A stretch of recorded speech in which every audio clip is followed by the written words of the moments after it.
boa noite, que a paz seja nesta casa e em todas as casas que ora adentramos por esta maravilha da tecnologia que chamamos internet. Convém lembrarmos que essas maravilhas que o homem cria, as cria em cima da criação de Deus, Pai, com a sua inteligência, que é atributo essencial do espírito mortal, que também na criação divina fomos feitos como o princípio inteligente do universo, e usando desta inteligência conseguimos produzir maravilhas como esta, mas sempre em cima daquilo que o Pai deixou curso.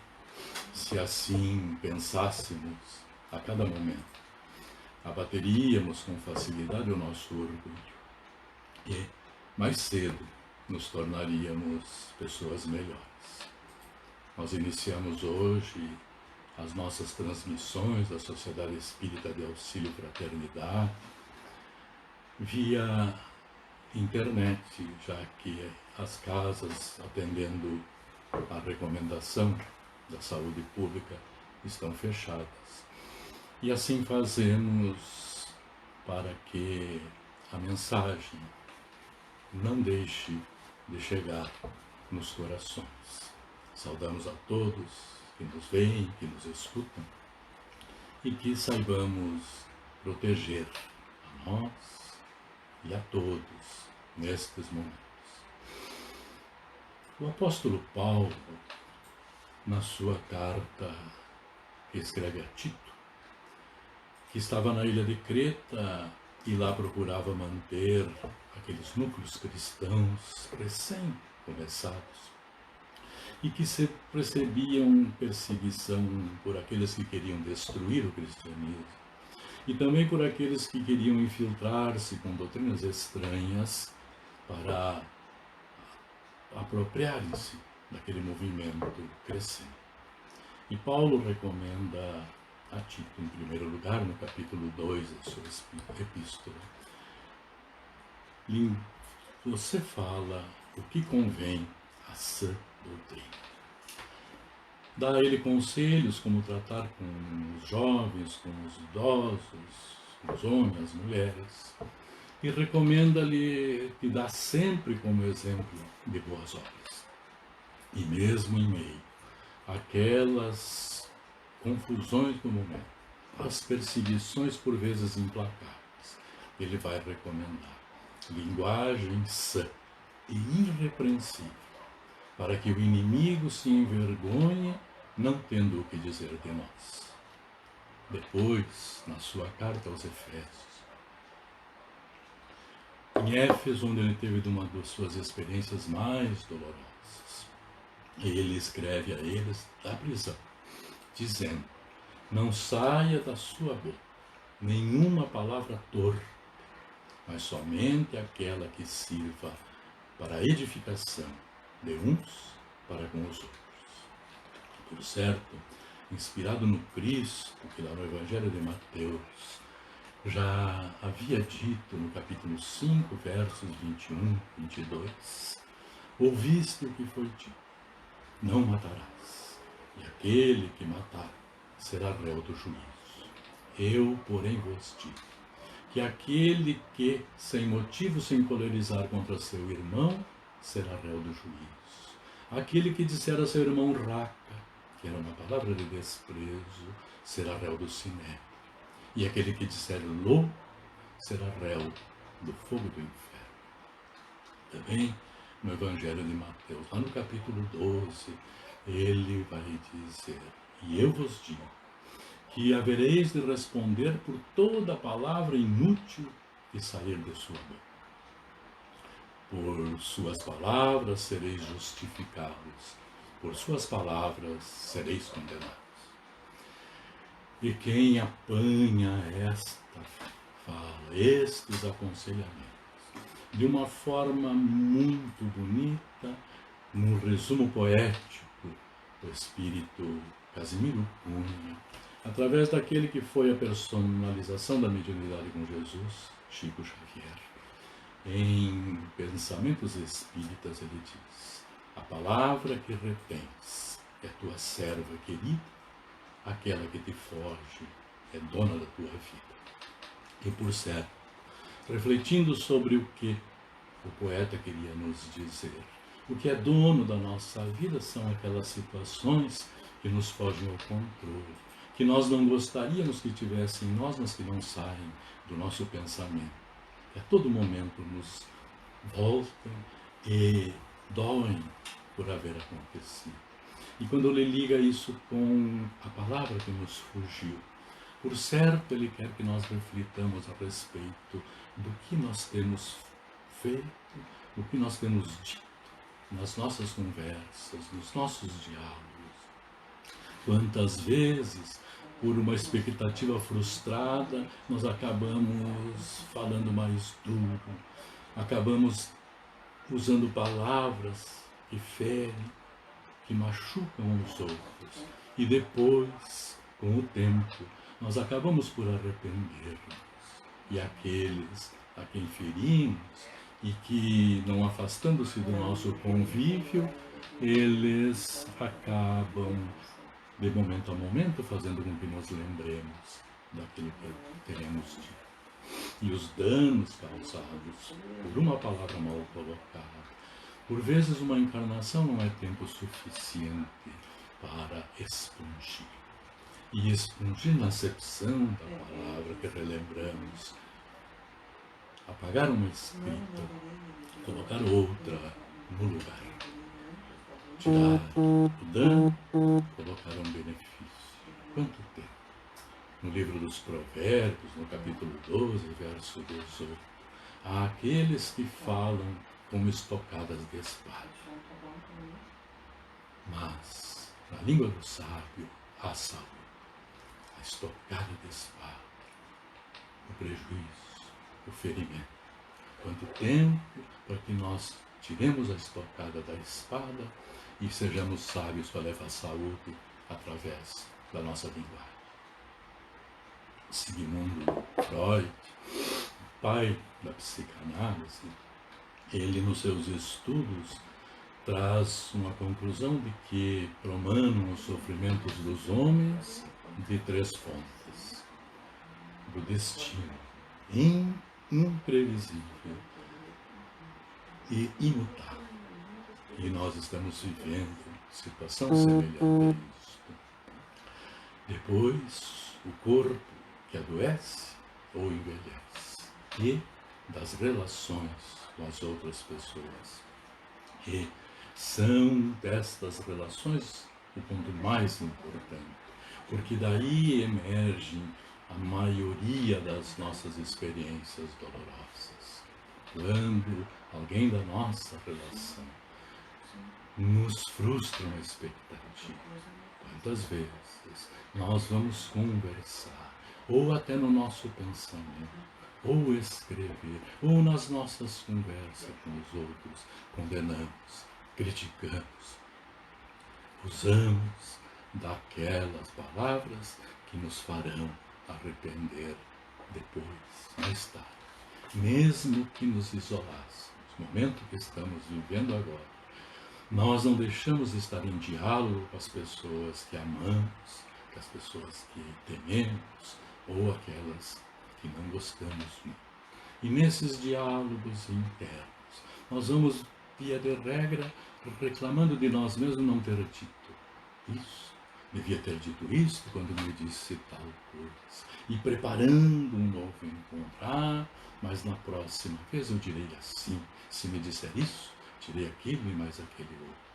E assim nós vamos nos armando para esses encontros no lugar de procurar pacificá-los. E quando as coisas acontecem assim como pensamos, costumamos dizer: eu sabia. Claro que sabíamos. Por quê? Fomos nós mesmos que desenhamos todo esse acontecimento, que fizemos, deixamos preparado para que assim ocorresse. Quem traz lição preciosa a respeito do uso da língua, como ele trata e como figuradamente costumamos dizer, é o apóstolo Tiago. O apóstolo Tiago, no 3º capítulo da sua epístola, ele vai dizer que todos nós tropeçamos em alguma coisa. E aquele que não tropeça em palavra, o tal é perfeito e poderoso para refrear todo o seu corpo. E ele diz que nós colocamos freio na boca dos cavalos para governá-los.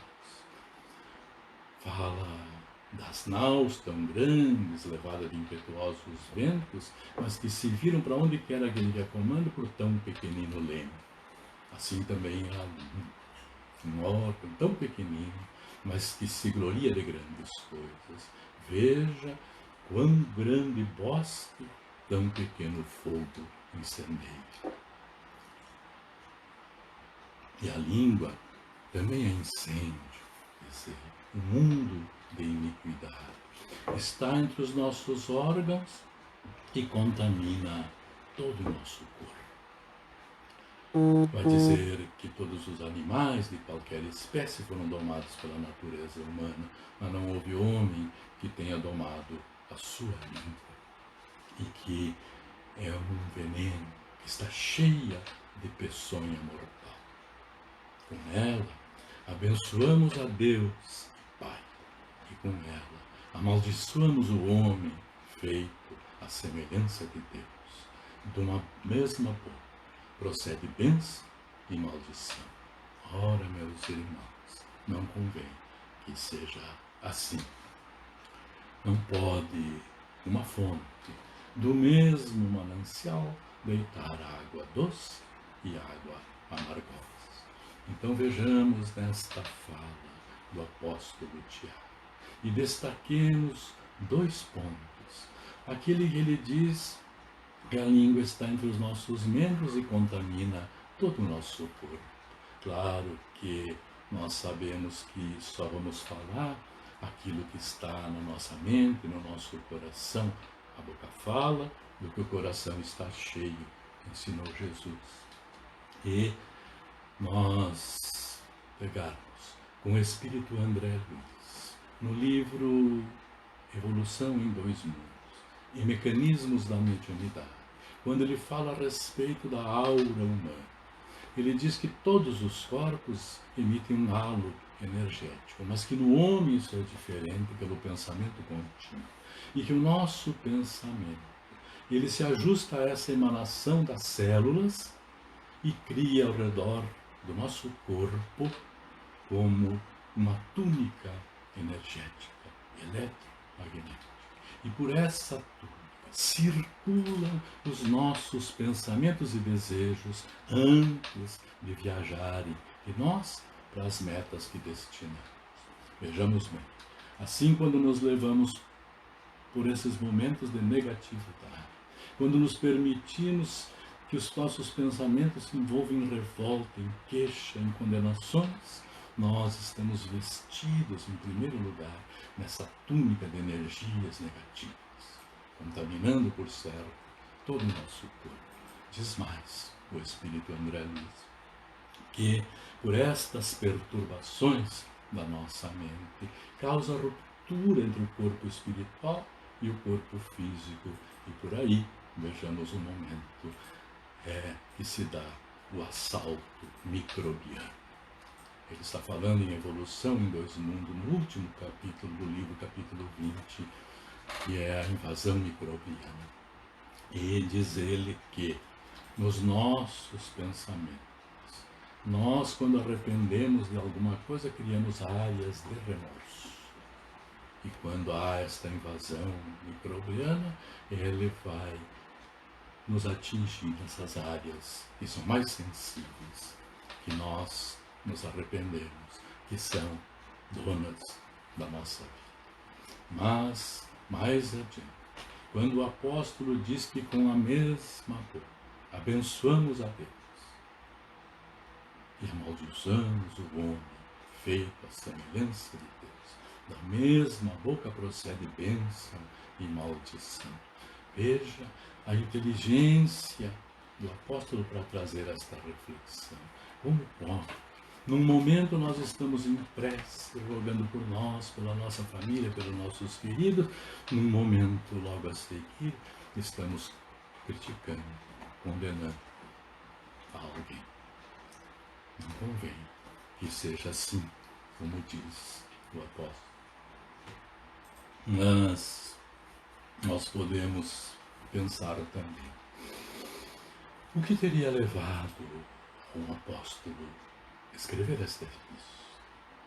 Será que alguma vivência pessoal naqueles tempos tão difíceis? Será que alguém o envolveu em alguma conversa negativa?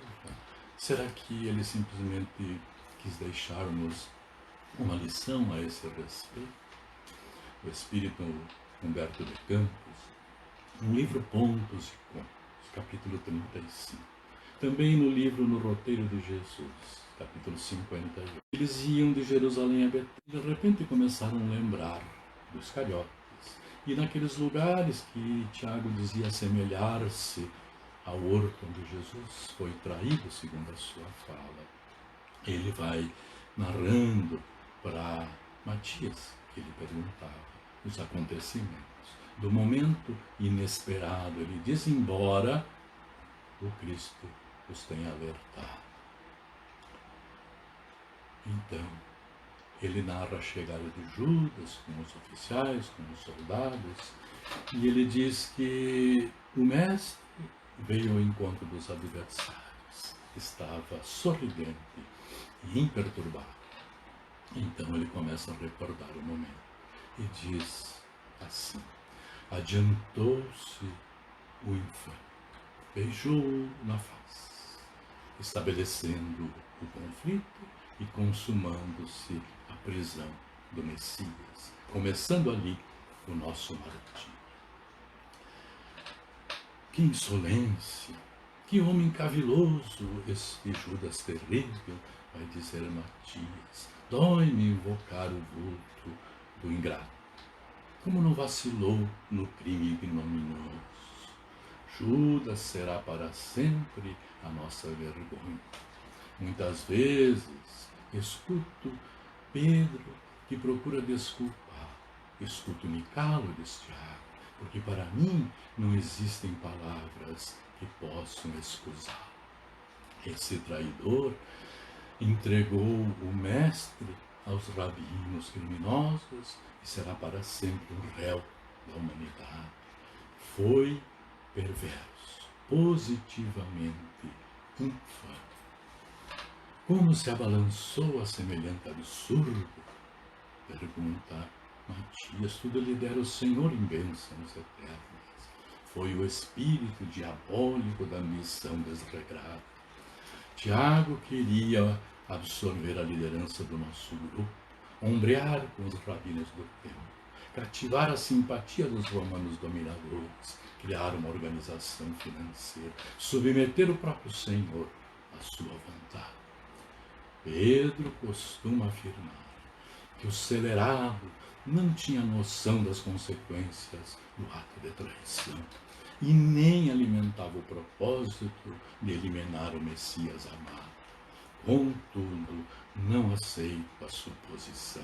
Por certo, Judas entregou deliberadamente o Senhor à morte.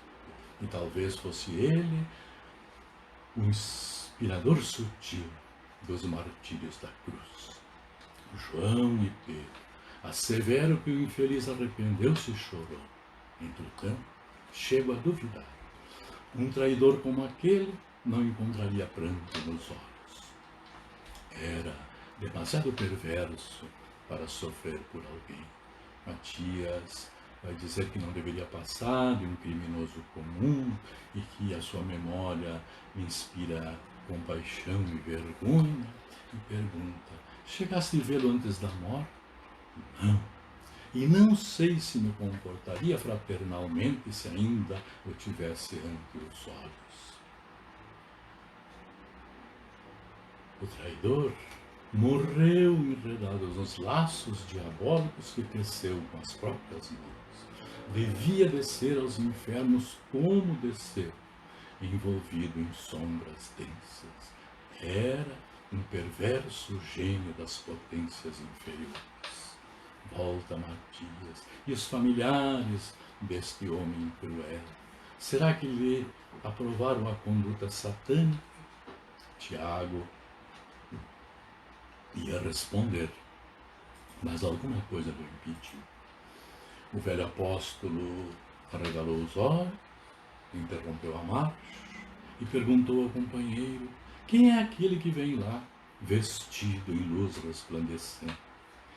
Assombrado, Matias redarguiu: também vejo. Banhado, agora em lágrimas, Tiago reconheceu o Senhor. Recordou a narrativa dos discípulos na estrada de Emaús, ajoelhou-se reverente e falou baixinho: é o Senhor. Jesus aproximou-se dos dois companheiros na sua majestosa beleza de espiritualidade sublime. Deteve-se por uns instantes, contemplou-os compassivamente, como um mestre afetuoso diante de dois aprendizes humildes. Matias chorava, sem força para erguer os olhos. Tiago, em pranto, ousou fixá-lo e rogou: Senhor, abençoai-nos. Jesus estendeu a destra em sinal de amor. E como nada falasse, o velho Galileu considerou: Senhor, podemos voltar a Jerusalém a fim de receber-te à vontade e cumprir. Não, Tiago, respondeu Jesus doce e firmemente. Não vou agora à cidade. Sigo em missão de auxílio a Judas. E sem acrescentar mais nada, seguiu a excursão solitária em sublime silêncio. Naquela noite, retornando a Jerusalém, o velho Tiago insulou-se da comunidade. Tomou dos seus pergaminhos, onde começara a escrever a sua bela epístola à cristandade, e em lágrimas anotou as suas famosas considerações sobre a língua humana. Aí está então a razão por que o apóstolo escreveu aquela sua epístola falando da língua humana, da lição recebida naquele momento. Mas nós, para avaliarmos esta história, para observarmos, precisamos basearmos em 2 pontos fundamentais. O primeiro vamos buscar na questão 903 do Livro dos Espíritos, a terceira parte das leis morais. Lá, a pergunta do codificador Kardec: incorre em culpa o homem por estudar os defeitos alheios? Incorrerá em grande culpa se o fizer para criticar e para divulgar, porque será faltar com a caridade. E se estudá-los para tirar proveito, para evitá-los em si, talvez então lhe sirva de algum proveito. Mas sempre que observar os defeitos alheios, há que lembrar-se da indulgência. E a indulgência procura não ver o defeito alheio. E se a maledicência o vê, procura encobrir. E sempre vai observar se não pode ser acusado daquilo. As conversações faltamos profundamente com a caridade.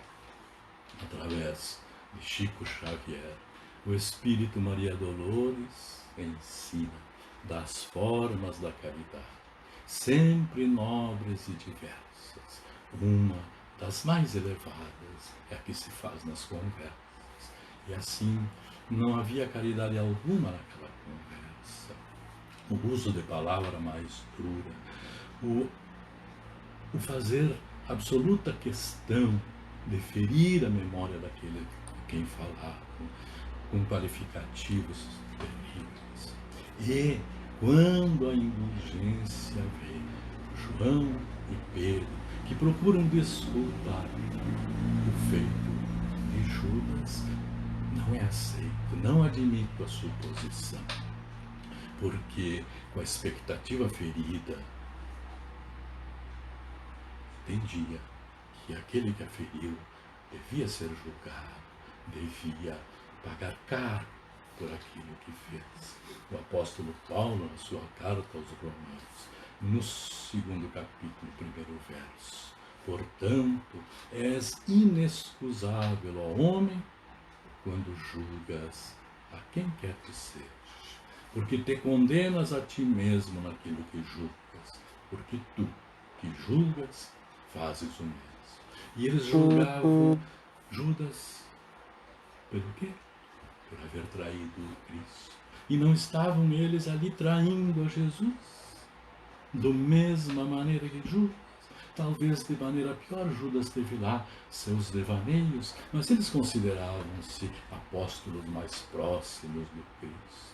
E os ensinamentos do Cristo, indulgente com as imperfeições alheias, perdão aos inimigos, amor ao próximo, aonde ficar? E nós que conhecemos o Cristo, e nós que conhecemos a doutrina espírita que o releva, quantas vezes assim também procedemos? E da mesma boca procede bênção e maldição. O Senhor, abençoai-nos, foi a rogativa de Tiago, que vinham de condenar a Judas daquela forma. Outra questão importante de reflexão era que, quando dizia que ele havia entregue aos rabinos criminosos o Cristo, e os rabinos entenderam que Jesus frustrara as expectativas, aquele direito que eles entendiam que tinham, deveria ser condenado à crucificação. E se fosse entregue naquele momento a Tiago, a Matias, ou a nós mesmos, Judas, será que não crucificariam também? E que diferença temos daqueles que cometem os crimes quando nós entendemos que eles devem ser vítima do mesmo crime?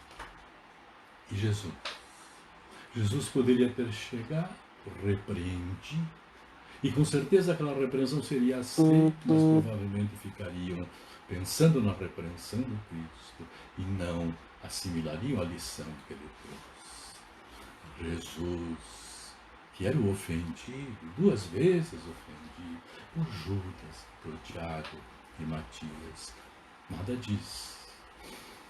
Silenciosamente, ele apresentou a outra face, chamando-nos a esta reflexão, para que nós sejamos aquele que sempre apresenta a outra face. E um dia tudo vai se organizando, porque todos nós estamos em progresso. E aqueles que queremos corrigir, aqueles que queremos, muitas vezes pensamos que é uma boa atitude, chamar a atenção mais duramente, um dia chegarão até onde nós almejamos, mas sempre será mais rápido quando nós apresentarmos a outra face, mostrarmos que há um outro caminho a seguir.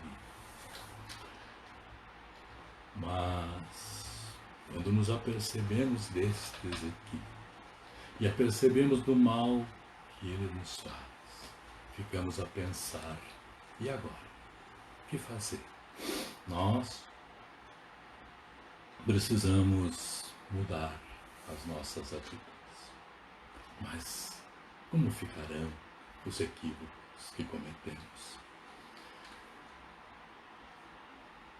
Voltando ao Espírito André Luiz, lá em Evolução do Mundo, capítulo 20, ele lá, quase no fim da sua mensagem, ele diz: não será lícito esquecer que o bem constante gera o bem constante, e que, mantida nossa movimentação infatigável no bem,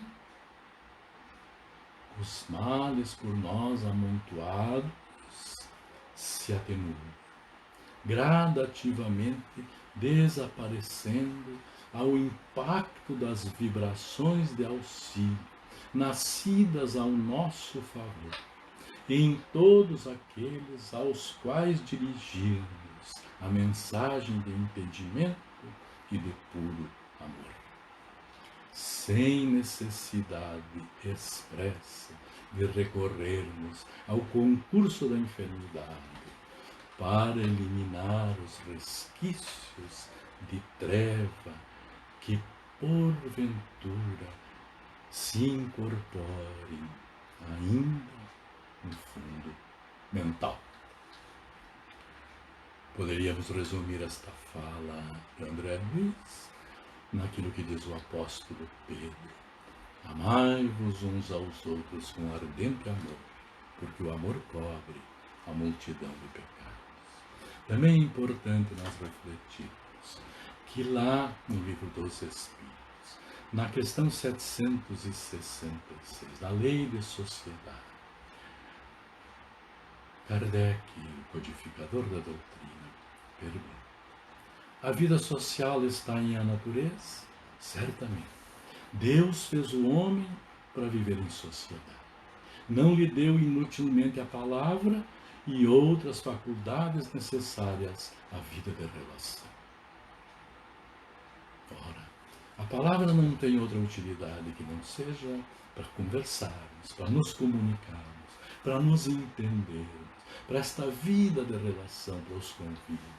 Com certeza nenhum de nós imagina que o Pai nos tenha dado esta faculdade, este dom, para que nós usemos para ferir, para machucar, para que nós a usássemos como arma uns contra os outros.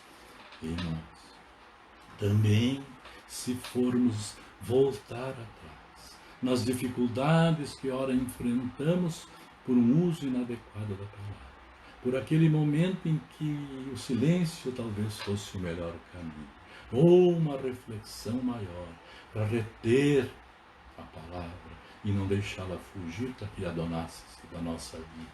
Hoje podemos viver situação bastante difícil, mas lá no começo nós vamos perceber que foi por pouca coisa, por bagatela.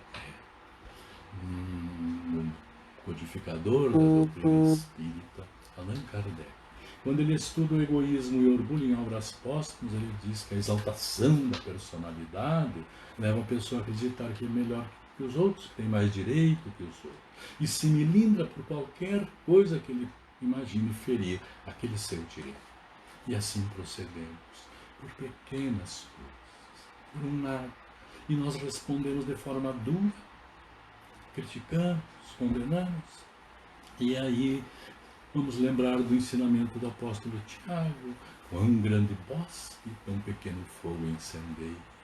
E no lugar de tratarmos de diminuir, apagar o fogo, nós vamos colocando mais combustível nas nossas falas, que nunca se ajustam àquilo que é recomendado pelo Cristo: a indulgência, a pacificação, o amor ao próximo. E este incêndio muitas vezes leva lutas de anos inteiros, esperanças de felicidade de muito tempo, e que acabam desaparecendo nestes momentos. Raimundo Correia, espírito, poeta, no livro Antologia dos Imortais, por Chico Xavier, ele vai trazer para nós uma exemplificação desses acontecimentos, vivendo com a natureza de forma muito bonita.